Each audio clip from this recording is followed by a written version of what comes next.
Welcome to Millennial Baper. Moze Pascalina. Oke. Unik namanya ya. Kurang familiar bagi orang Indonesia. Sulit. Kok namanya unik banget? Artinya apa sih? Mozilla Pascalina. Mozilla itu sebenarnya artinya kalau dari bahasa aslinya itu dari air atau dari menara. Musa. Oke. Jadi anak perempuan diambil dari air. Moses. Iya. Mosel. Iya. Anak yang diangkat dari air ya, Iya, anak laki-laki. kalau ada juga arti lainnya dari menara. Oke. I don't know kenapa begitu. Tapi mama papa memberikan itu. Kalau Pascalina karena aku lahirnya deket-deket Paskah. Kan Maret ke April. Tapi udah selesai ulang tahun ya. Iya. Ya, udah lewat. Sayang sekali itu. Mau pemojok yang kedua kalinya. Mau datengin badut gitu. Iya. Mau coba lagi ya. Jadi gue pikir nih. Supaya tahu aja ya usaha. Ya. Gue pikir mamanya Mozilla apa namanya kasih nama Mozilla tuh lagi ngidam ini keju ya kan Mozzarella. Singkat aja deh jadi Mozilla gitu. Enggak ya? Enggak. Keren ternyata ada makna yang Karena awalnya gue juga baru tahu bahwa gue awalnya kayak dari mozzarella loh gitu. Iya makanya gitu. Kirain suka burger ya tambah mozzarella gitu. Kata-katanya sama banget ya. Mozilla. Nah Moze ini umur berapa sih Dek? Sekarang 20 Kak, puji Tuhan. 20. Tapi 20 itu udah jadi WL. Iya. Puji Tuhan. Ya jadi WL pasti umur 20 dong kan. Iya, ada prosesnya. Emang umur berapa pertama jadi WL? Kalau benar-benar pure mimpin jadi worship leader itu 18 deh Kak di HOG. Di sebuah ibadah ya. Iya, gitu. pertama kali itu masih online service. Online. Baru kan seiring berjalan baru offline barengan. Tapi seingat aku 18 menuju 19. 18 tahun Menuju mimpin 19. HOG waktu itu onsite tuh kita pasti di angka 70 80 ya. Betul. Dan pas onsite-nya ada? Udah pernah onsite udah? Onsite udah. Onsite udah ya 2018 ya. Berapa banyak onsite? Kalau onsite sebenarnya pengalamannya pertama di HOG 50 sampai 70 80. Kalau yang paling ini waktu itu ibadah Natal di atas. Di ibadah raya itu kalau Natal Kamboja aku nggak tahu itu jumlahnya berapa. Itu ibadah Natal itu sebelum pandemi. Sebelum pandemi. Ya kita tahu kalau di Kamboja sebelum pandemi atas bawah penuh full. Iya. Sampai depan bisa duduk di bawah lantai. Pandemi aja hari ini kita habis Pasca ya. Iya. Habis Jumat Agung aja tadi pandemi ini yang datangnya sekitar 1082. Dan lu tadi doa sempat lumayan ini ya. Apa? Getar-getar ya. Kemarin gue juga tahun kemarin waktu doa pembukaan ditembakkan sama Osen di tahun baru tuh. Lumayan. Berasa pressure-nya ya Kak. Kayaknya kata-kata gue kayak berat ngomongnya. Lebih baik ini ya. Itu sih sama paling waktu itu Natal ada salah satu youth di Depok. Waktu itu kayaknya 50-an. 50-an ya. Sama itu Depok Natal sama youth doa ya? pengerja waktu itu sekali. Dan itu Muzi diundang sama mereka. Iya. Diundang ya. Diundang. Berarti bukan menawarkan diri. Bukan menawarkan diri. Enak dong. Nggak kasih CV. Atau Nggak pakai video ini. Nggak pakai demo video. Enggak. Nah, Zee kan tahu kayak nih kalau di gereja-gereja nih ya. Iya. Khususnya kalau mau kan di GBI nih. Itu kalau mau menjadi WL itu harus banyak stepnya. Ya kan? Harus kita ikut audisi dulu, ikut pelatihan dulu, terus bahkan harus jadi singer dulu, singer dulu, gitu nggak langsung jadi WL. Nah itu, kok mau sih bisa sih di umur yang begitu muda itu udah bisa jadi WL gitu? Itu gimana ceritanya? Oke, jadi sebenarnya benar kata Kak Ino dan Kanando kalau semuanya pakai prosesnya panjang.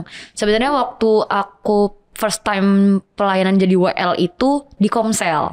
Itu aku masih SMP. Itu di Komsel itu pertama kali mencoba. Habis itu ikut sama mentor-mentorku dimasukin ke Depmus. Waktu itu salah satu gereja lamaku waktu itu singer dulu. Singer ibadah raya. Waktu itu masih SMP. SMP ada singer. SMP ibadah. Biasanya itu kalau SMP itu harusnya JC ya. JC. Itu masih JC. Remaja ya. Remaja bener, tapi JC. Ini kok udah bisa. Kenapa? Tahu gak kenapa Moze itu waktu SMP itu kok dipilih untuk singer ibadah raya? Aduh. Tahu alasannya kah? Iya, iya. Sebenarnya waktu itu seingat aku ya, waktu itu kan kita baru-baru pada baptis nih Kak. Terus ditanya kita mau pelayanan kah atau apa. Sebenarnya dulu tuh dicoba semuanya Kak. Penari pernah, mulut pernah, guru sekolah minggu pernah, sampai masuk ke Depmos. Cuman waktu itu mungkin karena kekurangan orang atau apa, aku nggak ngerti. Jadi tiba-tiba ada audisi, masuklah, udah tiba-tiba gitu, dijadwal masuk jadi di Badaraya. Tapi mereka melihat ya udah potensinya mungkin di sini, udah jalan gitu. Oh berarti dipercayakan ya? Dipercayakan. Itu yang dibagiin sama youth pastor kita, pembina youth kita, bahwa kalau orang tuh udah siap tuh dipercayakan. Kesiapan orang kan beda-beda. Iya. Mungkin waktu itu Tuhan lihat Moze SMP aja udah siap nih jadi singer di Badaraya. Itu. Gitu Di kan. satu sisi SMP itu kita bayangin aja anak SMP gitu. Dihadapin bapak-bapak, ibu-ibu, orang banyak gitu. Pressure sih lumayan. Iya gitu. Terus mungkin merasa, gue masih anak kecil banget gitu. Suruh-suruh orang tua angkat tangan gitu. Nyembah Tuhan Moze gitu. SMP udah jadi singer. Kita SMP ngapain nih? Tauran. Kita ngelit anak-anak tauran. Bukan Beda, ngelit untuk nyembah. Leader juga. Leader juga. Bukan WL. Apa itu ya? Pemimpin PL. Tawuran leader. Tauran leader. Tawuran leader. Yang memimpin orang-orang tawuran gitu. Iya betul. Tapi bener jarang banget loh, karena setahu Kaino ya SMP itu belum tentu bisa dipercayain Badaraya. Iya. Setuju, betul. Iya benar. Bener gak? Benar. Nah, Umur 14-15 loh. 14-15. Nah itu gimana? Pas pertama kali Moze itu ditawarin, dipercayakan untuk singer di Badaraya. What you feel? Asal di bahasa Inggris. What you feel? What I feel? Sebenarnya jelas ya Kak, pressure-nya pasti gede banget. Itu berasa banget karena aku masih ngerasa aku anak kecil karena semua partnerku lebih tua dari aku. Jarak umurnya jauh sekali gitu loh. Dan melihatnya tuh yang kayak, what I'm doing here, gue ngapain di sini ya? Masih suka kayak gitu. Cuman puji Tuhannya karena aku tumbuh di keluarga yang taat dan takut Tuhan, mama papa selalu bilang, taat aja, udah kerjain aja. Toh yang nyuruh mentor kok. Toh yang nyuruh kakak rohani kok, mereka tahu, udah jalan gitu. Jadi saat itu di atas cuman berpikir kalau ya udah nyanyi aja buat Tuhan, selesai gitu. Udah dipersiapkan dari rumah seperti itu. Nah, kalau karena lo pribadi ya, Moze itu sama WL itu terlihat itu seperti orang yang sudah dibentuk lama jadi WL. Sehingga ngebawa ibadah itu tuh seperti WL sejatinya yang audisi ya kan, yang banyak proses panjang, sedangkan Moze kan nggak terikat sama Depmus yang tetap gitu kan. Tapi terlihat Moze itu ngebawa WL tuh ya benar-benar seperti WL sejatinya gitu. Makanya puji Tuhan kalau banyak dipercayakan sekarang kan. Puji Tuhan. Dipakai di gereja-gereja gitu, di tempat lain kayak gitu. Nah, maksudnya bagaimana cara ngebentuknya itu? Sedangkan Moze itu nggak masuk di dalam organisasi atau kelas-kelas seperti Depmus seperti itu.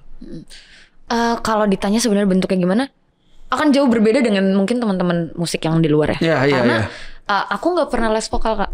Aku nggak punya tempat untuk untuk benar-benar kayak ya mengasah skill di luar, kayak benar-benar les vokal, les musik ini tuh enggak. Yang aku tahu dari rumah adalah hidupku cuma 3. Gereja, sekolah, rumah. Udah, muter aja di situ-situ dong. Circle-nya cuma di situ-situ aja. Dan kalau ditanya gimana cara bentuknya, aku akan jawab rumah. Dari rumah. Udah pasti. Mama papa selalu, maksudnya dari kecil tuh aku dididik untuk dibentuk kalau Tuhan nomor 1. Apapun yang lo lakukan udah Tuhan, selesai gitu loh. Jadi bener-bener dari sekolah minggu udah di ini naik GC, naik youth, semuanya tuh udah dari rumah sampai ketemu komunitas, lalu ketemulah kakak-kakak yang lebih senior, ketemu mentor-mentor, mereka juga lah yang nabur benihnya dan nuai gitu loh. Teknis apa segala macam aku belajar sambil berjalan gitu loh. Jadi kalau ditanya bentuknya seperti apa, ya hidup di rumahnya. Pendidikan di rumahnya seperti apa, seperti itu. Kalau mama papa kan memang orang yang strict sekali untuk urusan yang namanya rohani Kak. Jadi kalau udah Tuhan ya udah jalan aja buat Tuhan gitu loh. Jadi benar-benar dibentuk dari rumah seperti itu dan emang mindsetnya udah diciptain kalau lo hidup buat nyembah gitu. Udah di setting. Jadi mama papa memang parentingnya udah nyeting anaknya untuk nyembah gitu. Jadi pendidikan dari rumah ya? Dari rumah. Berarti budaya di rumah, penyembahan. Iya. Jadi soalnya Moze ini kelihatan orang yang terdidik dan memiliki budaya penyembahan. Sama seperti misalkan nih ada pemain bass di Indonesia gitu. Jago banget main bassnya gitu. Ya karena bapaknya musisi Indonesia. Iya. Jadi budaya gitu. Iya. Tanpa dia kelas di mana-mana. Apa seperti itu gitu. Karena kan anak dari rumah ngeliat ya kak. Itu yang kulihat dari kedua orang tua aku. Yang kulihat adalah mereka bisa bertahan sampai sekarang karena mereka tak punya Tuhan, doa, pujian, penyembahan, udah. Jadi apa yang kulihat, ya itulah yang ada gitu. Nah berarti, tapi ini gak sih maksudnya gini, kan itu di rumah ya. Nah, contoh mamanya Kak Ino tuh dulu pengen Kak Ino tuh jadi programmer.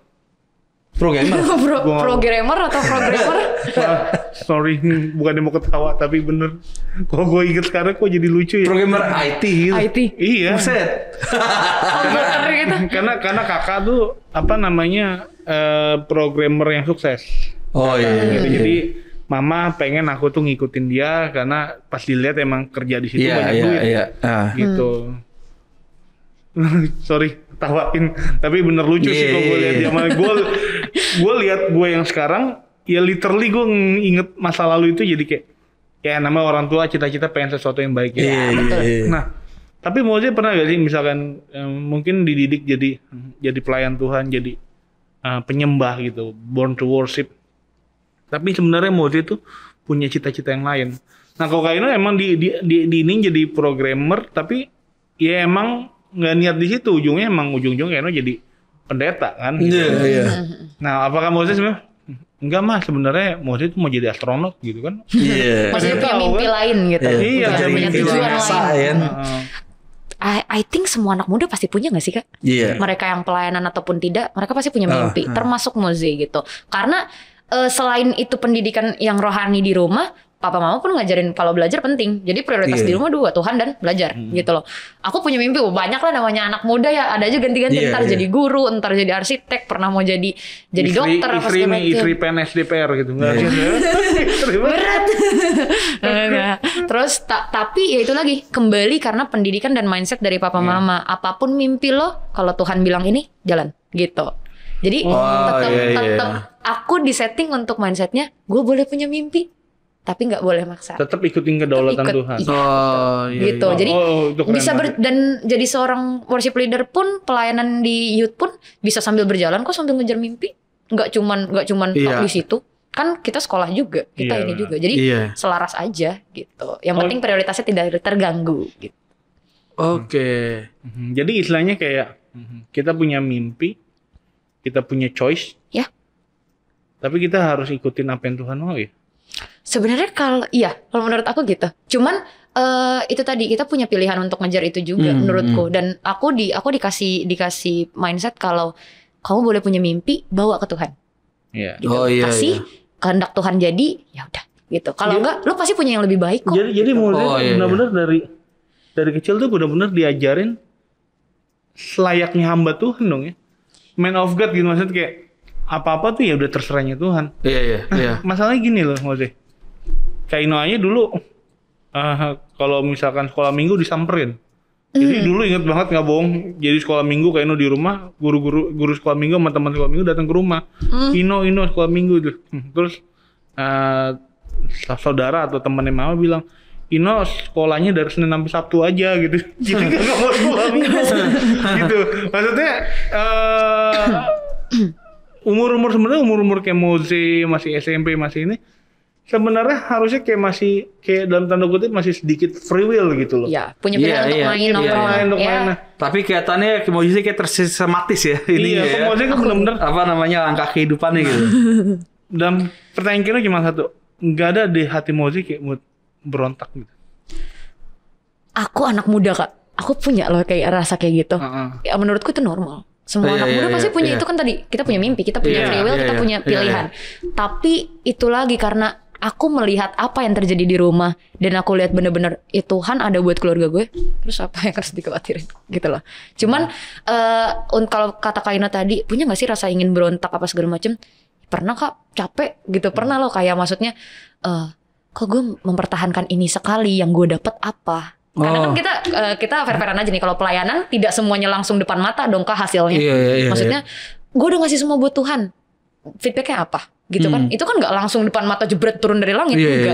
Tapi aku ngerasain prosesnya di keluarga, di circle di luar, pertemanan apa segala macam. Dan menurutku apa ya, kalau rasa pengen nongkrong apa segala macam ada kok Kak. Aku masih bisa nongkrong sama teman-teman, tapi ternyata nggak tahu ya, karena mungkin dididik dari dulu ya itu tadi ke sekolah minggu wajib apa segala macam bla bla, karena dari kecil memang udah mama papa tuh strict untuk urusan itu. Jadi ya kebangun aja budayanya sampai besar kalau memang hal-hal seperti ini adalah pelayanan apa segala macam adalah hal yang prioritas juga, penting juga gitu. Asalkan yaitu tadi sebagai pelajar, sebagai anak, perannya tidak tercampur aduk gitu loh. Bisa menempatkan diri di berbagai situasi gitu. Oh, itu yang penting sih. Jadi kita bijak ya. Dia belajar bijak. Dari, nah, walaupun susah. Pertama gini, Mozi kelihatannya anaknya nggak pernah bandel ya? Iya, itu. Iya gak sih?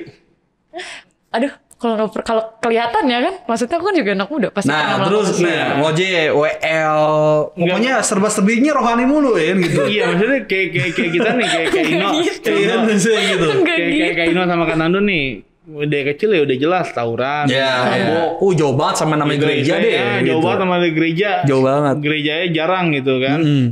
Nah, Moje kan, apakah Moje nggak, ya bandel maklum, tapi bandel-bandel yang kayak hal gitu kan? Iya. Nggak disentuh kan? Atau gini deh, bandelnya Moji itu bandel apa sih? Aduh bingung kok kalau dikategoriin. Apa cuma nyontek doang gitu?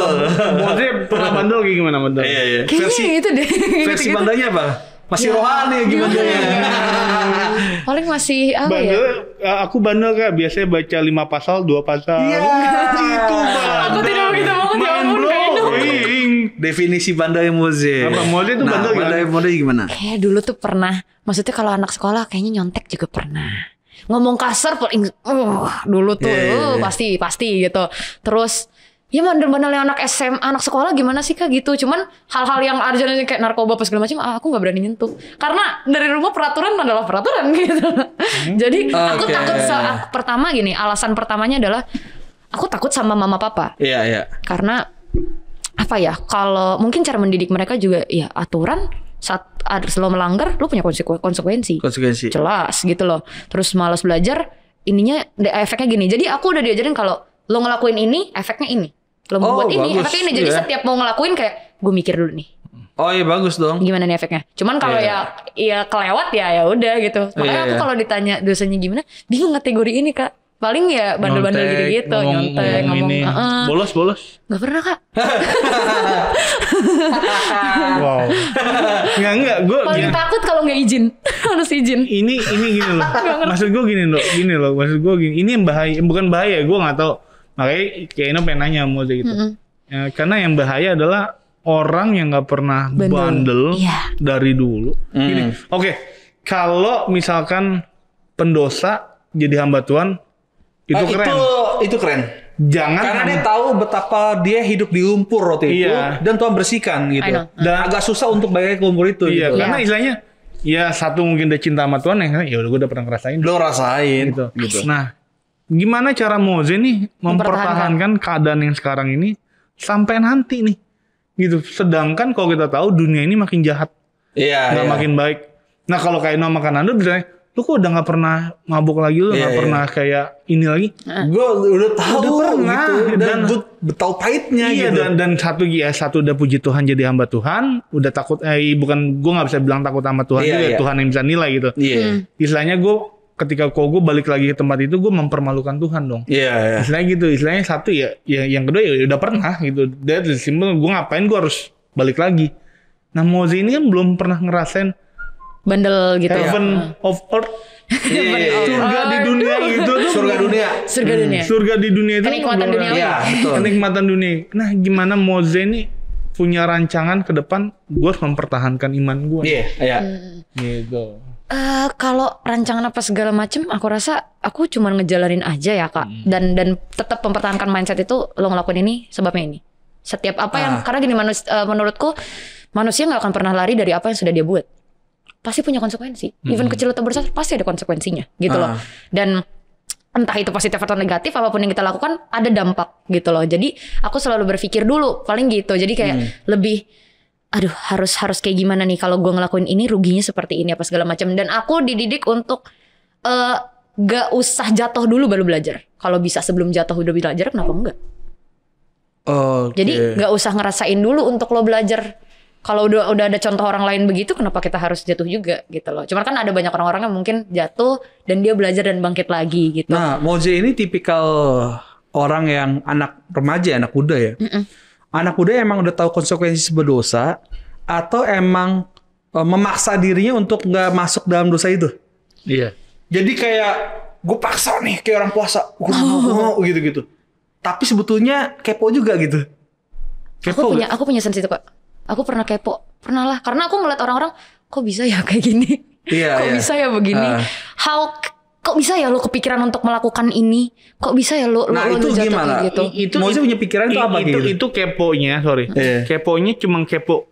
Kok lu bisa ngelakuin kayak gini? Atau keponya, gue pengen deh. Iya, karena nggak bisa dipungkiri. Karena anak muda, kan? Woi, apalagi SMA, kuliah semester 1, 2, 3, 4 dan seterusnya itu. Pergaulan segala macam itu jati dirinya lagi. Jujur, itu berpengaruh. Kemana-mana Moze, kan? Gitu. Nah itu Moze apakah emang ibaratnya menyalipkan diri, memaksa diri untuk nggak mau terjun ke area itu, atau memang Moze udah menang sama area itu? Menangnya dalam arti gue tahu konsekuensinya. Kalau dulu kayak nama Kanono merelakan diri. Nyebur kemana-mana gitu, nyebur. I think both, dua-duanya. Karena gini Kak, aku tipe orang anak yang terbuka sekali sama mama papa dan keluarga. Jadi saat aku punya sense itu, aku tanya, "Ma, kok bisa ya orang seperti ini? Konsekuensinya apa?" Dan itu langsung ini kayak gini, kejadiannya begini, apa segala macam. Aku tanya sama mereka yang lebih ini gitu loh. Kadang bener kita nggak bisa pungkiri ya namanya pergaulan itu berpengaruh banget ya Kak. Apalagi Moze sekolahnya negeri gitu loh. You know lah gimana hidupnya seperti apa, orang-orang di sekitar seperti apa. Tapi gue sadar itulah yang bikin gue jadi beda. Itulah yang bikin orang-orang melihat kalau karakter kita anak-anak Tuhan itu nggak kaleng-kaleng. Saat kita menang dan mempertahankan itu mati-matian, kan Kanando sama Kaino udah pernah ngerasain gitu, merelakan itu. Dan aku pernah baca quotes kalau saat kita ngalamin itu, kita kepo tapi kita berusaha buat tahan gitu kan segala macem. Aku anak muda Kak, aku pernah ngerasain yang pengen, gue pengen nyobain ini nih rokok apa segala macam, gue pengen gitu. Tapi gue tahu konsekuensinya. Makanya tadi pilihan yang kedua, tahu konsekuensinya karena aku terbuka dengan orang tua dan aku melihat contohnya berakhir seperti apa gitu. Ada juga memang sudah menang, maksudnya cukup nggak mau gitu loh, karena gue lebih ke yang udah tahu aja sih konsekuensinya seperti apa dan gue nggak mau menghancurkan apa yang sudah ada. Itu bagus sebetulnya. Jadi kita tahu edukasi gitu. Itu bagus, satu sisi bagus, keren banget. Tapi satu sisi ya sangat ada bahaya. Sisi dangernya. Danger kalau Moze jatuh nih, bisa jadi gini loh. Misalkan ada orang yang tahan onani udah udah berapa giliran jatuh satu, itu kayak apa yang dibangun dipertahankan kayak nggak ada artinya. Dan dia ketika dia sendiri nggak punya mentor, nggak punya karohani, dia merasa dirinya tuh udah nggak layak banget sama Tuhan pasti. Jadi ibaratnya udah pertahankan nih, ambruk semuanya. Akhirnya apa jadinya? Lost control. Makanya banyak orang yang mempertahankan kevirginan ya cewek. Suatu ketika dirayuan maut sama si naga kan gitu kan, buaya gitu, jebol juga, dia merasa dirinya nggak layak, akhirnya sampai naik tingkat open WO. Ya kan, gue sering lihat podcast kayak gitu deh kesaksiannya. Awalnya pasti dari situ tuh, awalnya kayak gitu. Nah, Moze pernah nggak punya fase atau momen di mana tertantang dan punya circle tuh yang orang-orang itu melakukan hal-hal yang ya bisa buat jatuh gitu. Bagaimana Moze ininya gitu? Nanganin ya Kak. Iya, maksudnya mempertahankan supaya Moze itu nggak nyebur. Iya, kayak gitu. Tetap jadi domba di tengah serigala. Iya. Tapi Moze punya temen nih, punya sahabat. Kayak gitu. Aduh, aku gimana cara jelasinnya? Aku lebih balik lagi ke mindset apa yang orang tua aku ini ya Kak ajarin, dan satu alasannya gue takut sama orang tua gue. Gue juga takut sama didikan mereka. Biasanya kayak gitu. Jatuhnya nggak enak juga sama temen. Bisa gimana ngerti kan? Aku lebih enggak sih. Aku kalau aku perlu dididik untuk berteman dengan siapapun, bergaul milih. Karena pergaulan kan bisa ngaruh ke kita. Aku berteman dengan siapapun, gue nggak pilih-pilih teman. Lo gini. Tapi untuk bergaul apa segala macem, ya udah. Kayak yang nggak baik buat gue, ya udah cukup nggak usah diinin aja, nggak bersing. Kita tetap berkomunikasi, aku tetap menempatkan posisiku sebagai orang baik gitu buat dia gitu. Kalau misalnya dia nggak mau berubah ya sudah gitu loh. Maksudnya kalau dibilang cara mempertahankan gimana adalah aku bisa bilang salah satu caranya adalah terbuka dengan rasa apa yang aku punya sama orang tua aku. Sama orang tua. Iya. Karena menurutku saat kita terbuka, lo jadi punya pilihan Kak. Kalau sendiri kan kita bingung nih, mana yang benar mana yang salah ya. Gitu. Tapi saat kita punya referensi dan kritikan dari orang lain, khususnya orang tua yang memang ini atau mentor, kita bisa melihat, oh iya konsekuensinya gini ya. Kejam juga nih gitu. Aku lebih begitu karena aku nggak pernah ngerasain yang sampai sejauh itu. Karena kan aku tadi bilang circle permainanku cuma 3, rumah, sekolah, gereja. Kemana-mana. Ini bagus ya, ini good point gitu. Jadi kayak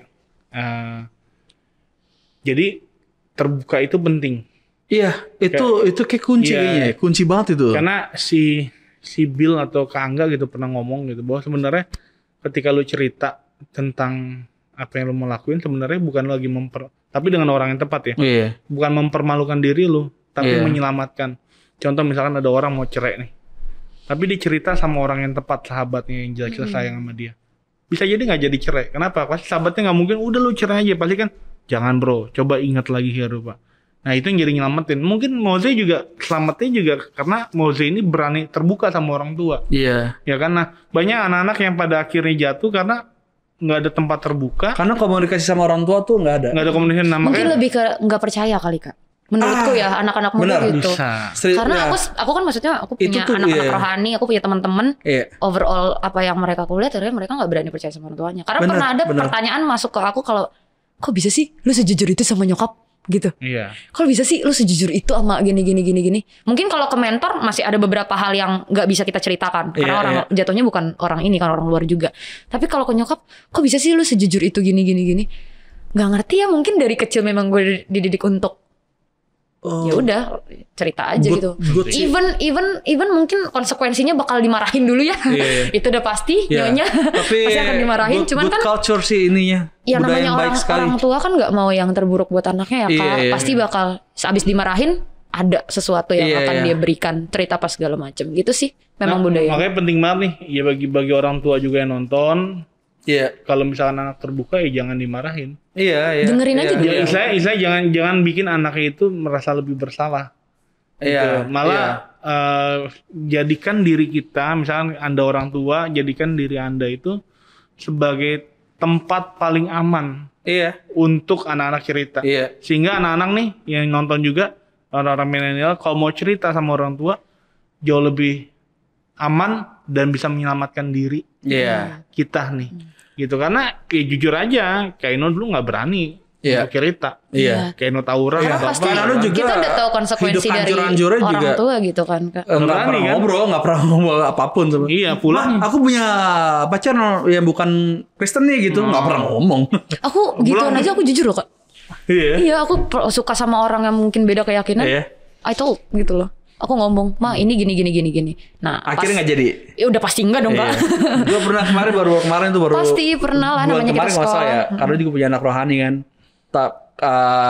Dia jauh sih rumahnya gitu. Dia Kak aku suka sama ini tapi bukan beda gitu. Ya puji Tuhan nih cerita sama gue gitu. Tapi kadang nggak bilang nggak boleh. Tapi kenapa jelasin? Jadi dia memutus karena kira dia kayak screenshot dan semuanya. Intinya nggak jadi gitu. Mungkin anak-anak muda takut ngerasa dihakimin sama apa yang sudah mereka lakukan. Itu. Jadi kuncinya rasa percaya. Makanya kita ini ketika cerita, ketika ada orang yang percaya sama kita buat cerita, jangan pernah menghakimin. Gitu, jangan pernah lu salah. Giliran cerita, aduh kayaknya gue udah menara doa, nggak boleh. Sebenarnya kalau konsep itu ya Kak, aku jujur aku belajar nggak cuma dari rumah. Di sekolah pun aku belajar karena dari dulu tuh puji Tuhan nggak tahu ya aku selalu dipercayain kayak ada orang random tiba-tiba curhat gitu loh. Kalau di sekolah kan kita kan waktu itu masih onsite kan kayak lagi duduk main handphone gitu tiba-tiba gue mau cerita dong terus kayak sorry lu siapa terus kayak gitu terus kayak ya gue gini dia cerita mungkin masalahnya simple di telingaku cuman secara nggak langsung aku berpikir kalau aduh kalau gue menghakimi nanti jadi seperti ini karena aku udah pernah bilang aku sama teman-teman youth gitu kalau aku tipe orang yang karena itu tadi Kak dangernya adalah saat kita dididik seperti itu, saat kita ketemu orang yang berbeda dengan kita, itu langsung muncul kayak, apaan nih? Lo kok kayak gini, lo kayak gini. Lebih gampang orang-orang seperti aku untuk menghakimi. Karena kita taunya hidup kita pelayanan, kita ini. Dan Mozi belum pernah lakuin hal itu soalnya. Aku pernah Kak, aku pernah gampang banget menghakimi orang justru. Tapi karena di sekolah Ngoji belum pernah lakuin yang diakuin gitu. Jadinya ya kita ngeliatnya positif negatif jadinya. Iya, gitu. Justru itu. Kadang kalau orang curhat, kadang aku bingung karena aku nggak pernah ada di posisi mereka. Tapi yang sisi positifnya adalah aku lihat aku jadi bisa memandang dari segala sudut. Karena posisiku netral. Gitu loh. Jadi pokoknya kayak gini, ini begini apa segala macam. Dan aku belajar kalau saat lo dihakimin nggak akan ketemu solusi, kasihan mereka juga. Benar. Dan kita akan ngerasa bersalah saat dia jatuh juga. Dong. Karena kita tahu masalahnya. Tapi setelah kita bisa memberikan saran apa segala macam, itu udah free will mereka kan, mau milih atau tidak gitu. Aku belajar dari situ sih, karena dan di HOG juga aku belajar setiap orang yang dihakimin lama-lama nggak akan tahan gitu loh. Tapi saat dia, maksudnya even dia tidak terbuka, tapi dia diterima terus lama-lama masuk. Semua orang kan treatnya beda-beda ya Kak. Nah tapi aku belajar kalau anak-anak muda mungkin butuh rasa krisis kepercayaan ya, trust issue sama orang-orang tertentu, terutama sama orang yang lebih tua dari mereka, entah mungkin karena kesenjangan umur, beda pola pikir kan. Itu tantangan apalagi zaman sekarang. Itu dapat kepercayaan sama anak muda itu gift banget itu. Itu sesuatu yang bersyukur banget ya. Ada orang yang berani cerita sama kita tuh udah bersyukur banget. Udah sesuatu banget gitu loh. Seneng banget makanya gitu. Jangan pernah mengkhianati kepercayaan. Itu hal mahal sih. Jangan pernah dihakimi. Karena kepercayaan itu mahal banget. Jadi misalkan kita dapat orang bercerita ya, sebisa mungkin ya kita keep dan kita jadiin, kita olah bagaimana ini orang tuh bisa dapat jalan keluar di dalam Tuhan. Jangan di luar Tuhan. Karena kalaupun kita nanti dihakimi, jatuhnya dia nggak akan percaya lagi sama hamba Tuhan. Banyak orang-orang nggak percaya sama hamba Tuhan tuh gara-gara aibnya dia tuh malah kayak dibongkar. Dan sering dihakimi. Bukan dapat solusi dong kayak gitu. Karena orang-orang yang sering dihakimi tuh hatinya tuh halus banget. Halus maksudnya ya lu gampang terluka. Gitu. Makanya Mozi keren banget sih menurut gua. Di umur segini tuh benar-benar Tuhan pakai dengan luar biasa sih. Paling ya pesan Kaino sama Kanando paling ya pertahanin, jangan sampai. Karena jujur yang jadi worry dari Kaino dan Kanando sebenarnya kalau one day Mozi nggak kuat dan Mozi jatuh, itu sesuatu yang. Karena ke depan ketika kita semakin dipakai Tuhan, betul. Kita semakin dapat kesempatan untuk jatuh. Nggak jatuh dalam hal yang aneh-aneh deh, mencuri kemuliaan Allah. Terus jatuh dalam uang banyak, contoh nih, dikasih Tuhan berkat berlimpah, akhirnya agak belok-belok nih fokusnya. Nah kayak gitu-gitu. Karena ada kesempatan besar itu. Nah semoga Mozi ya semakin kuat yang tahu ini ya kayak gini, gue tahu nih ini endingnya pasti pahit gitu. Sebenarnya simpel sih. Kalau kita supaya kita tetap kuat, supaya kita nggak sombong, itu satu yang gue belajar dari Bill adalah bahwa ya hidup ini cuma anugerah. Apa yang perlu disombongin? Gue bisa pelayanan ke sana sini, Tuhan izinkan gue bisa berkhotbah sana ini, bukan karena gue hebat.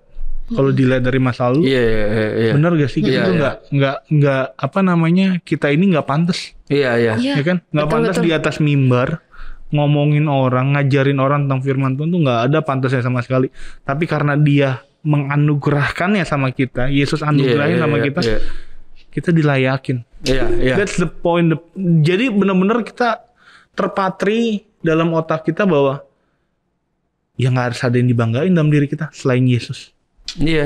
Simpel banget. Makanya ya paling itu sih ke depan, karena jujur Mozo ini masih muda banget dan udah Tuhan pakai dengan luar biasa. Karena jujur bener ketika umur SMP, SMA kita masih di lapangan, kerja lapangan. Kerja lapangan. Ya kan?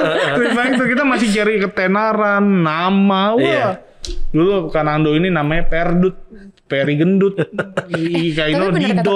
Kak Kanando tadi ya, mungkin kalau aku baru inget, mungkin kalau aku jatuhnya mungkin di hal-hal sepele kayak kesombongan, famous. Itu hal yang cukup inilah, karena di usia muda terus kita dipakai banyak dan dipercayakan banyak. Even itu di luar hal yang rohani ya, kayak maksudnya aku dapat prestasi, aku punya ini punya itu, punya teman banyak, dikenal orang, juga bahaya sih sebenarnya gitu. Kadang ada kala di mana aku sombong apa segala macem. Pernah sih Kak waktu SMP gue sombong terus langsung bener-bener ngomong kayak oke, I'm the one. Gue hebat, gue gini.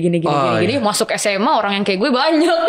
Jadi kayak kok banyak copy pastenya, ternyata tidak hanya saya di dunia ini yang seperti ini.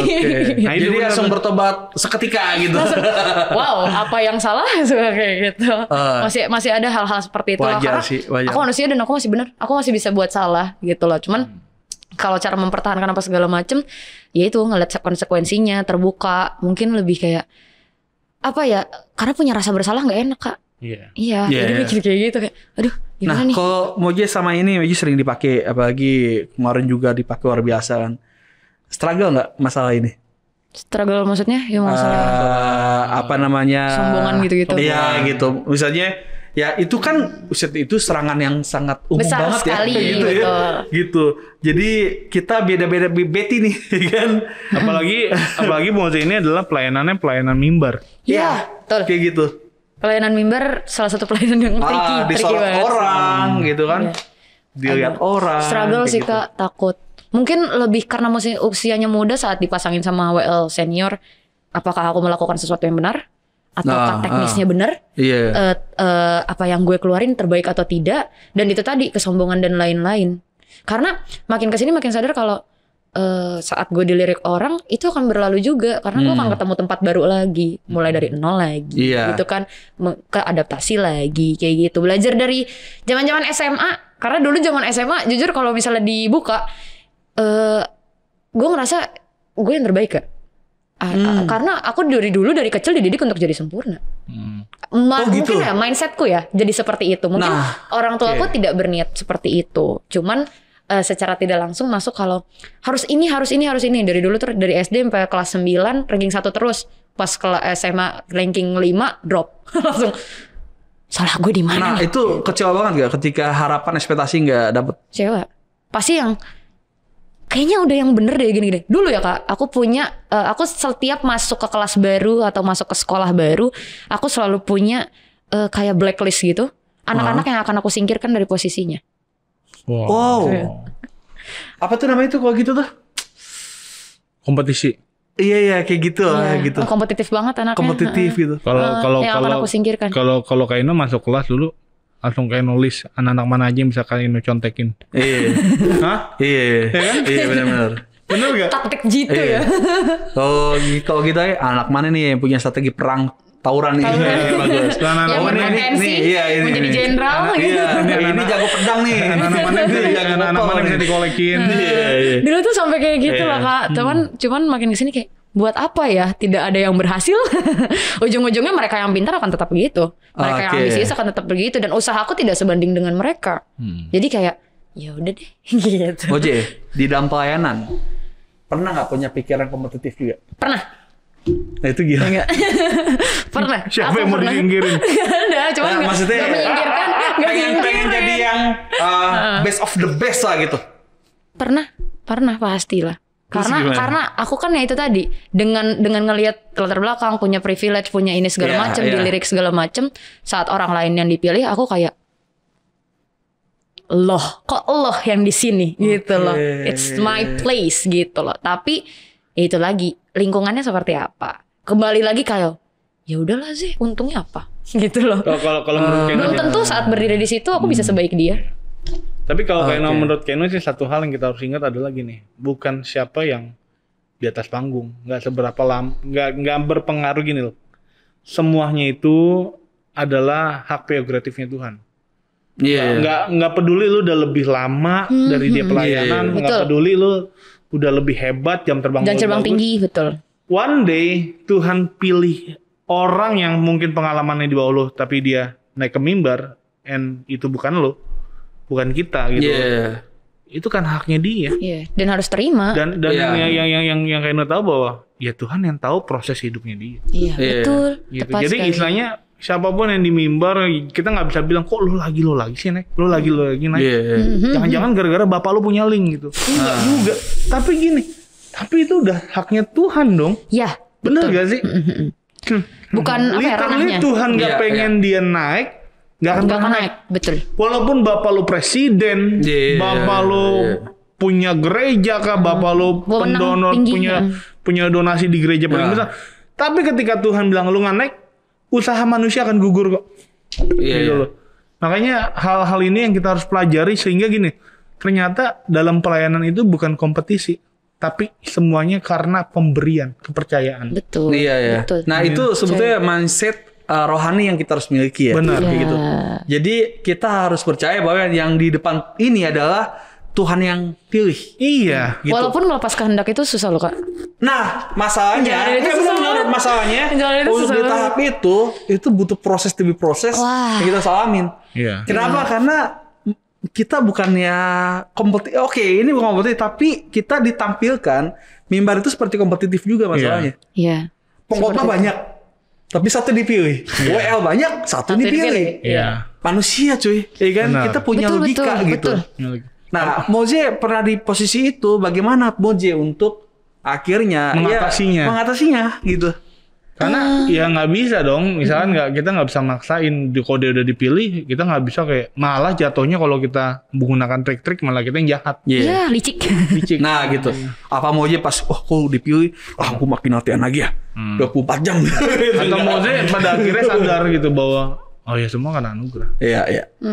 Aku itu lagi sih balik ke lingkungan dan mentor lagi karena udah banyak orang yang selalu ngingetin dan ngelihat juga maksudnya seketika sadar aja sih maksudnya kalau saat kita ngeliat belum mungkin dia dipilih karena ini mungkin dia jadi sebenarnya ada fase di mana di sini tuh kecamuk juga mikir kok dia kok ini kok begini kok seperti ini cuman kan di sini mikir juga oh iya mungkin gue nggak sebaik ini mungkin gue gini-gini apa paling pilihannya dua kalau nggak ya loss aja maksudnya ya udahlah biarin aja gue punya bagian gue sendiri atau insecure jadi kayak gue kurang kali ya gitu iya pasti paling parah mungkin di situ aku umumnya merasakan dua itu loss ya udahlah lewat gitu atau gue punya bagian lain ya atau ya satu lagi jadi ngerasa insecure gue kurang ya gue nggak sebaik ini deh kayaknya kayak gitu. Terus selesai nih gimana? Apakah berdoa Tuhan ini apa ya maksudnya gitu? Bagaimana? Cerita ke orang tua dan mentor lagi. Dan dapat solusi. Iya, maksudnya ya udahlah, balik ke solusi pertama lagi. Belum punya bagian lo. Kalau masalah itu kita cerita tuh kita turunin pride lo. Iya, iya. Karena pada dasarnya kita akan kok lu cemburu? Iya kan? Tapi makanya balik lagi kita harus cerita sama orang yang paling kita percayain. Iya. Kalau aku mungkin kalau ke mama juga gitu. Tapi pasti bakalan dapat itu juga sih Kak. Maksudnya bener kata Kak Ino mungkin dapat yang loh kok seperti ini? Kok kamu kepikiran kok kamu punya pikiran ini?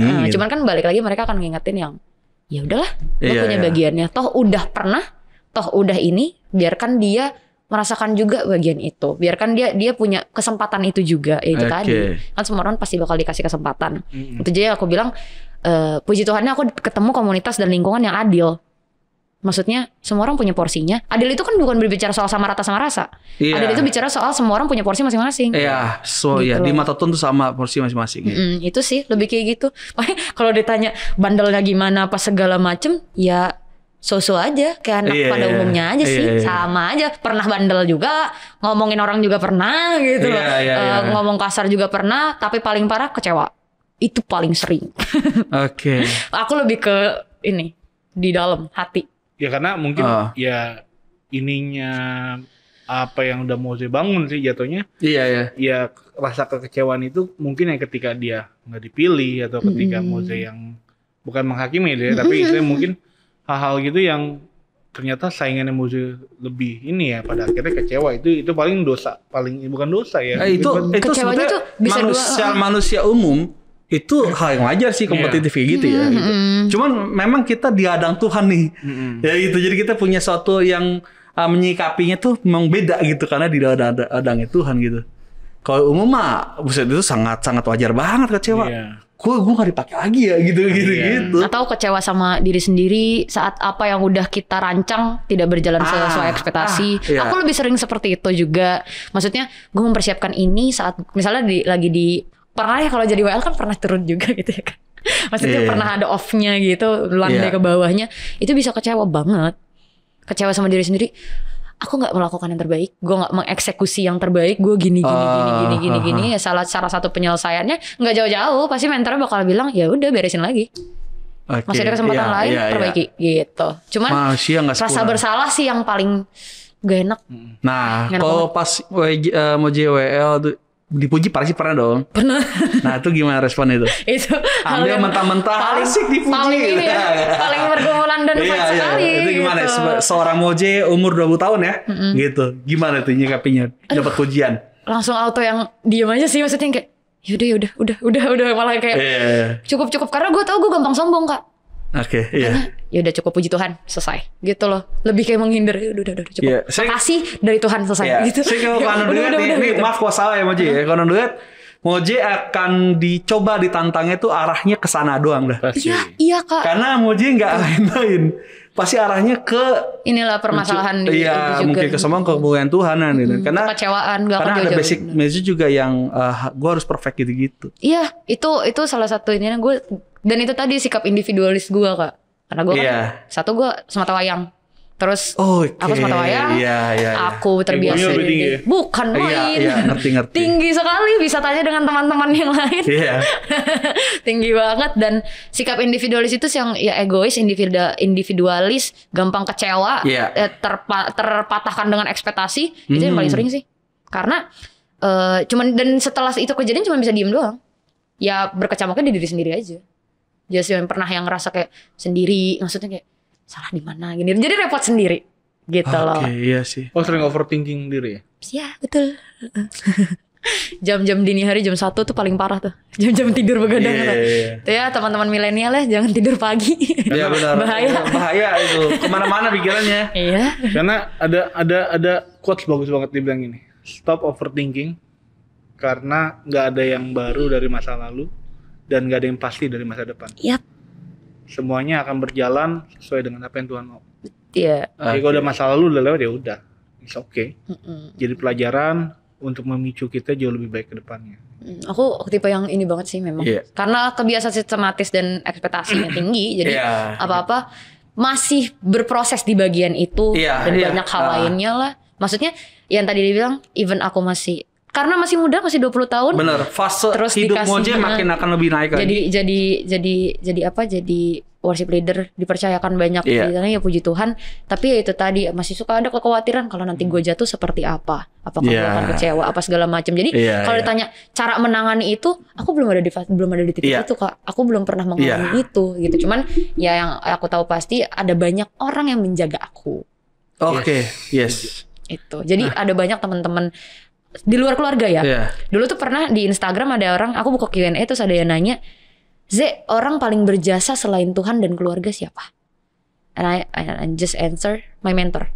Gue akan jawab mereka, karena mereka yang bisa jadiin gue sampai di titik ini, gitu. Karena mereka yang jagain gue gitu. Even mau dikritik-kritik setengah terima aja udah kayak gitu. Walaupun kok gini sih cara nge-treatnya, gue kan nggak bisa diginiin, gue gini. Tapi overall ya jadi. Gitu. Good. Nah ini terakhir ya. Kayaknya tuh nyokap tuh pernah ngomong, karena gue kenal sama nyokap ya kan. Moze ini dulu tuh sempet drop, intinya hilang lah, intinya drop. Gue bilang hilang karena ada permasalahan, bahkan sampai Moze tuh. Dari tadi Moze ngomongin mentor nih. Moze pernah ditinggal. Siapa sih mentornya gitu ya? Moze pernah ditinggal sama mentornya. Wow. Gitu. Padahal dan mentor tuh sangat berjasa ya buat Moje padahal. Dan mungkin ya kalau kalian bisa nangkep, selama Moze hidup sampai 20 tahun hari ini itu frasa paling rendah kayaknya. Iya, jujur. Itu bisa diceritain gitu. Nah itu ya. Iya, jadi benar kata Kak Ino, sebenarnya waktu itu aku mulai pelayanan itu kelas 4 SD. Pelayanan. Kita 4 SD. Mulai kalau itu kelas 4 SD. Gue tuh kelas 4 SD, nama pelayanannya gue gak tahu kan. Iya, apa ya? Mungkin ya itu tadi dicoba jadi awal-awal jadi penari dulu, terus belajar apa segala macam dari udah. Karena itu tadi circle-nya cuma rumah, sekolah, gereja gitu. Jadi gak jauh-jauh ya tempat mainnya. Terus aku punya teman-teman yang dari kecil, dari sekolah minggu sampai naik JC, kita bareng-bareng terus. Kita tahu perkembangan satu sama lain, mentor kita gini-gini segala macam sampai tiba saatnya waktu aku SMP kelas 3 keluarga sempat kena permasalahan di gereja, papa kena kasus punya permasalahan tapi sudah terselesaikan dengan baik. Di posisi itu gue masih SMP dan gue gak ngerti apa-apa Kak. Dengan sikap individualis gue, I don't care. Gue gak peduli. Gue cuman bokap gue punya masalah, ya sudah. Tapi di sini stres. Maksudnya kayak, duh, ntar gimana, malunya gimana. Mama papa seperti ya? Yo, betul. Intimidasinya banyak. Intimidasinya memang ke mama papa, cuman kan kena ke sini juga. Iya, gitu. bener. Dan di situ kecewa sama beberapa orang yang nginin papa. Yang maksudnya yang secara tidak langsung mengintimidasi entah dari sikap, dari apa. I think kayak keluarga gue udah ngasih banyak. Kenapa seperti ini jadinya gitu. Feedbacknya apa nih gitu. Dan mentor-mentor yang sudah menanam banyak di aku gitu. Saat kejadian itu papa mama loss, maksudnya sudah dalam proses penyelesaian, masih dalam proses penyelesaian. Nggak ada satupun yang nyamperin gue, nggak ada satupun yang nge-treat gue dan nanya gue tuh nggak ada Kak. Jadi gue yang ngerasa mungkin karena waktu itu masih SMP ya, jadi I think mungkin nggak enak kali ya, atau mungkin nggak mau disinggung dan aku juga nggak mau disinggung gitu loh. Maksudnya nggak mau yang papa kenapa sih? Enggak, aku nggak mau seperti itu. Cuman treat yang seperti ini gini, ini gimana, ini gini gitu. Ya komsel sih masih, cuman maksudnya aku nggak punya rasa dilindungi, aku nggak punya rasa. Emang apa yang mau diharapin waktu itu dari mereka? Apa ya, mungkin apa yang kurasakan sekarang, jadi ada punya tempat sender, ada punya keluarga, minimal cerita, minimal nanya apa segala macam. Kalau cuma nanya kabar doang, ya ampun Kak, notif Gojek juga bisa, maksudnya gitu loh. Maksudnya cuma ngucapin selamat pagi doang. Cuman maksudnya itu ekspektasi Moje. Nah, waktu keadaan itu pikiran Moje apa jadinya? Apa ya, memaknai itu kan Moje punya ekspektasi mereka minimal gue punya tempat sender kan, dan itu nggak dapat dong. Nah, terus Moje mikirnya apa itu? Gue dibuang nih, kok gue gimana? Aku mikir gitu. Keluarga kami dibuang. Aku sempat mikir gitu sampai ada titik di fase mama harus aku pelepasan sama mama. Karena ngelepas rasa kekecewaan sama beberapa orang. Karena di sini gue nggak suka sama orang ini. Sampai kayak gitu.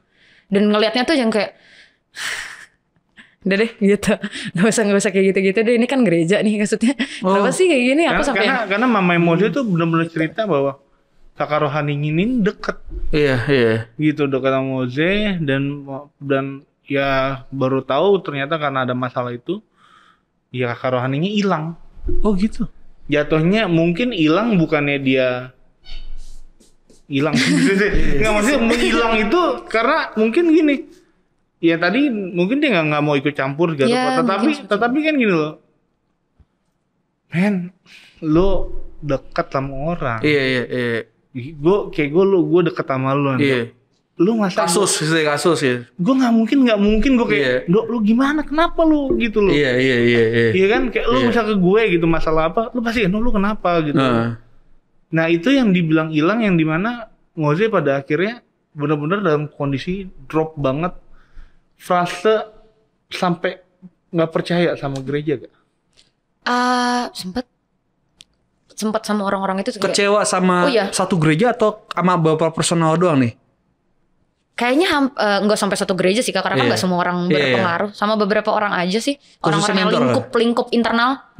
Itu bener-bener yang loh kok seperti ini ya, kok gini. Dan Moje masih SMP waktu itu ya? SMP kelas 3. Mau naik SMA. Kok pressure-nya gede banget gak sih? Lumayan. Wow, itu. Karena waktu itu sempat ada perbincangan kayak ntar bakal pindah sekolah, ntar bakal gini-gini, walaupun tidak terjadi. Karena kan langsung lulus kan waktu itu.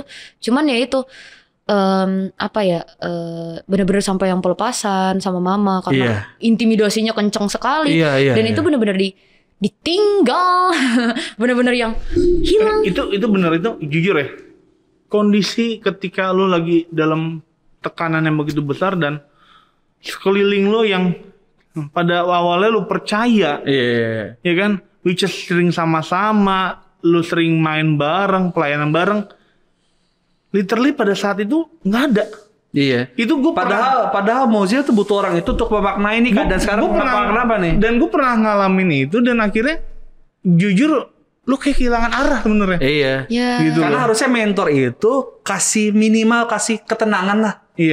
Moze ini bla bla bla bla. Minimal kasih suatu apa ya gambaran lah atau jalan atau gimana gitu. Waktu itu Ini sih malah- masih sempat ini ya, mungkin papa mama udah move, udah pindah. Aku masih di situ, masih ada jadwal pelayanan, masih apa. Iya, Cuman iya. itu just formalitas sih perasaanku. Maksudnya kayak karena gue dijadwalain gue Iya. dateng gitu. Ya, vibe-nya udah beda lah ya. Vibes-nya berbeda sekali dan aku tidak mau ditanya gitu loh. Maksudnya keluarga kemana, ini kemana, aduh gak usah nanya deh gitu loh. Maksudnya gue yakin lo tahu gitu, jadi nggak usah disinggung apa segala macem. Dan itu titik drop terbaik ininya kan aku tadi bilang aku pelayanan dari kelas 4 SD sampai sekarang 1 tahun los nggak pelayanan. 1 tahun los nggak? Los tidak pelayanan, cuman gerejanya tiap minggu karena orang Kristen. dengan hati yang kecewa pasti ya. Oh iya, maksudnya benar-benar yang ya udah gue pelayanan nanti Sama dulu kecewa sama Tuhan? kecewa sama Tuhan? Iya pernah lah pasti. Maksudnya kayak Tuhan kemana? Kecewa Iya, sama iya. mama papa juga pernah. Maksudnya kita keluarga rohani kok seperti ini. Oke. Pernah. Yes. Maksudnya makanya kadang orang lihat kayak keluarga lo harmonis, keluarga lo gini.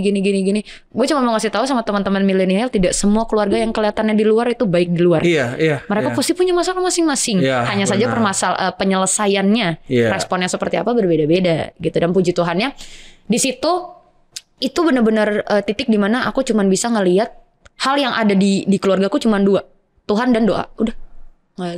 Gue bener-bener ngeliat nyokap tuh bener-bener nangis doang di kamar kak. Nangis aja terus doa. Terus yang anjir bener-bener cuma Tuhan doang ya dia buat keluarga gue nih. Gitu. Aku doa pun aku bilang kayak Tuhan Mozi kecewa sama papa. Mozi kecewa gini. Tapi Mozi tahu itu gak bisa. Jadi tolong bantuin aku untuk lepas dari sini gitu. Tolong gitu loh. Jadi ya udahlah gitu. Dan gak pernah nyangka dengan kejadian itu akhirnya setelah banyak penyelesaiannya sudah baik-baik, minta izin juga untuk keluar dari lingkungan itu apa segala macam. Pokoknya baik-baik lah penyelesaiannya. Iya. Tapi off dulu pelayanan 1 minggu. Iya.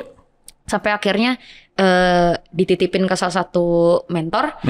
Yang dekat sama papa, kalau anak ini nggak bisa dibuang gitu loh. Jadi permasalahan boleh ada, tapi potensi tetap harus ditarik. Karena dulu tuh pernah ini fact-nya kalau aku pernah jadi pendoa syafaat, itu karena memang mama berdoa aku jadi pendoa syafaat. Dan pernah dinubuatin juga di Sentul, di Menara Doa Sentul. Waktu kelas 4 SD itu, kalau anak ini punya roh doa, anak ini punya ini. Jadi ini bakal ini bergerak buat generasi. Tapi ternyata di titik itu gue los. Hilang gitu. Apakah akan terjadi? Ternyata keputusan kita pindah adalah keputusan yang terbaik. Kalau nggak gue nggak ada di sini kan. Iya benar. Kalau nggak ada gue nggak ada di sini. Sebagai penutup nih, dengan luka yang kekecewaan yang begitu besar, mengobatinya atau memulihkannya itu gimana? Yang tadi aku bilang, hal yang pertama yang gue lihat itu cuman Tuhan dan doa. Aku lihat mama cuman pegang sama doa, karena yang ada buat mama bukan uang, bukan keluarga, bukan orang-orang sekitar yang ngebantuin secara finansial, bukan orang-orang yang minjemin duit, no. Tapi doa. Dan itu terselesaikan di depan mata gue kak. Jadi bener-bener yang karena doa, gue mau masuk sekolah, susahnya kayak ditolak berapa sekolah. Aku selalu ngelihat kalau setiap gue mau sesuatu, setiap gue punya permasalahan dan itu tidak selesai, gue nggak pernah dikasih mudah di prosesnya. Tapi hasilnya selalu enak gitu loh. Kenapa? Karena menurut gue gini, hal yang pernah ditanamin gue gini. Walaupun mentor-mentor mungkin dulu pernah gue kecewa dan dia ninggalin gue nggak memungkiri mereka yang nanam bibit ini sampai sekarang. Perbedaannya adalah Home for Generation dan Y gue. Gitu. Mereka yang panen gue dan gue bisa besar seperti ini karena Home for Generation dan karena anugerahnya Tuhan yang nempatin gue di sini gitu loh. Dan di situ cuman ngelihat kalau doa lebih bisa membuat proses lebih menyenangkan daripada hasil. Doa itu bisa membuat proses lebih menyenangkan daripada hasil. Prosesnya mungkin nggak enak tapi rasanya I can pass it. Gue bisa lewatin. Mungkin walaupun dan pas hasilnya keluar. Oke. Walaupun masalahnya belum selesai, tapi ya damai hidupnya. Ya minimal kayak gitulah. Dan aku ngeliat itu ada di orang tua aku ngeliat itu dan aku puji Tuhannya adalah dilempar istilahnya tuh dicemplungin sama Tuhan ke mentor yang tepat. Gitu. Kalau tidak ada mereka, tidak ada mentor-mentorku di Home for Generation, Kabil, OC, Kanando Kaino, I think aku nggak bakal ada di titik ini. Karena yang itu tadi aku bilang, mentor bisa melihat kita di titik yang kita nggak bisa ngelihat. Aku bisa jadi seorang worship leader karena Kabil dan Osi melihat potensi itu. Yes. Dan aku nggak pernah tahu loh aku bakal jadi worship leader setelah ada kejadian itu. Dan mungkin aku pernah ngelakuin dosa yang aku mungkin lupa atau aku nggak tahu. I don't think kayak dengan posisi pelayanan worship leader itu kan pelayanan yang cukup tricky ya, kalau maksudnya besar. I think nggak pernah kepikiran ada di titik itu. Jadi pendoa syafaat pun nggak pernah kepikiran setelah kejadian itu. Karena yang aku tahu adalah udahlah pelayanan aja lah. Mau ditawarin pelayanan, Mozi mau jadi ini nggak? Mozi mau jadi ini? Ntar dulu deh kak. Stop dulu deh, gue istirahat dulu, gue mau lihat dulu apa segala macem. Sampai waktu itu akhirnya memutuskan untuk melayani kembali pas Home for Generation pertama kali dibuka.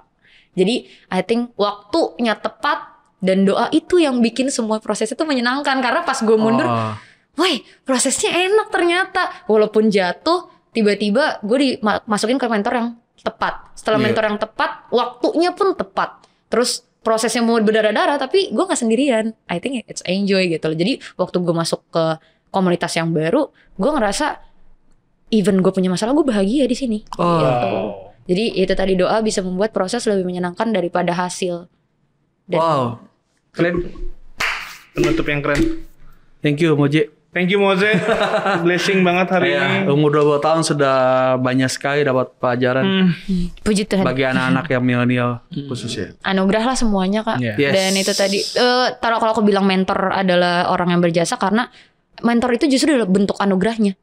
Yes. Kalau nggak ada mereka, I think sampai sekarang pun even sudah dipercayakan banyak, aku masih diskusi sama mereka untuk teknis ABC harus seperti apa. Mistiknya harus gimana cara menyelesaikan. Aku masih diskusi. Jadi buat teman-teman milenial, kalau nggak tahu lu cari mentor deh gitu. Yes. Cari mentor yang tepat ya. Mentor yang tepat. Ingat itu. Mentor yang tepat deh gitu. Oke, thank you banget teman-teman. Thank you banget Moze udah hadir di Millennial Baper. Sama-sama teman-teman. So blessing banget, memberkati banget. Nah, bagi teman-teman yang suka akan video ini boleh di-share, boleh di-subscribe, dinyalakan loncengnya, di-like, bahkan di komen itu juga penting. Dan jangan lupa nonton video-video Millennial Baper yang lainnya. Oke. Karena itu banyak kesaksian-kesaksian yang luar biasa dan pengetahuan-pengetahuan yang Kisah cerita. Semuanya. Oke, itu aja. Sampai jumpa di video berikutnya dalam Millennial Baper. Tuhan Yesus memberkati. God bless you.